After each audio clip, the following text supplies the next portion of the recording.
Bonjour à tous, bonjour à toutes, je suis Fiona Radkoff, IAIPR d'anglais.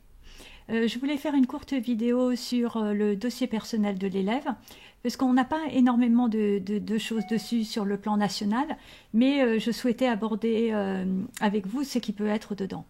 Alors, dans le texte officiel, on dit « Ce dossier personnel rend compte du patrimoine linguistique, littéraire et culturel que l'enseignement de spécialité leur a offert ». Donc concrètement, ça veut dire que l'élève crée un dossier au fur et à mesure des années de première et de terminale. L'objectif, c'est d'encourager l'esprit d'initiative, de le rendre autonome. Ça veut dire qu'il doit faire des choix parmi les documents qui ont été travaillés en classe, et puis également par rapport aux documents qu'il a pu voir par ailleurs. Donc si par exemple vous avez fait un Padlet sur un thème, vous pouvez mettre dessus des documents que vous n'avez pas travaillé en cours, mais que l'élève peut consulter, peut regarder, et puis s'il en a apprécié, il peut mettre ça dans son dossier personnel. Il peut également être sensibilisé à d'autres documents, ça peut être un film, une série télé, un roman qu'il a lu, et dont il souhaite mettre les références dans son dossier personnel. Ce dossier personnel, le plus simple, c'est d'en avoir une trace papier, pour que vous puissiez le ramasser et l'évaluer régulièrement.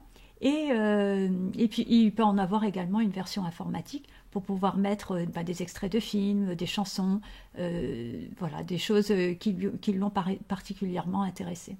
Parce que l'objectif, c'est non seulement de constituer son propre patrimoine littéraire et culturel, mais aussi de favoriser le développement d'une conscience esthétique. Et donc, en fait, l'intérêt aussi, c'est qu'il puisse faire appel à toute sa créativité. Et donc, j'ai réfléchi avec des enseignants sur ce qui est possible sur le plan du dossier personnel. Et il va y avoir un groupe de travail qui va être mis en place dès le retour des vacances de la Toussaint.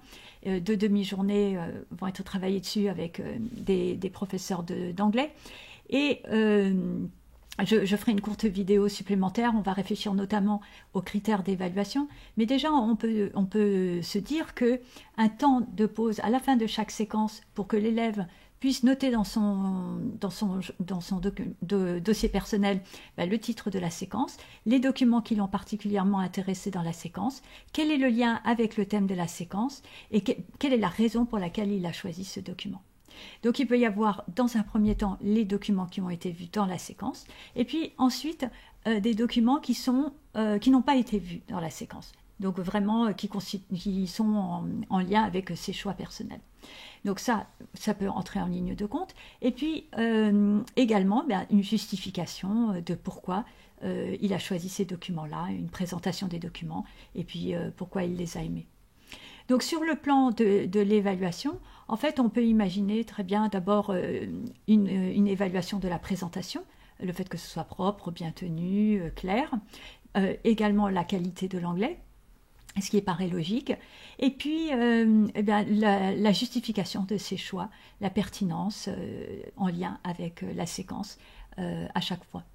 Voilà, pour l'instant, rien n'est figé. Je ferai une courte vidéo lorsque le groupe de travail aura fini sa réflexion sur le sujet. L'essentiel est vraiment que l'élève puisse avoir un dossier dans lequel il peut garder ses bons souvenirs, ses réussites, le travail qui a été fait tout au long de ces 2 années en enseignement de spécialité. Voilà, je vous souhaite à tous et à toutes une excellente continuation et à bientôt. Au revoir.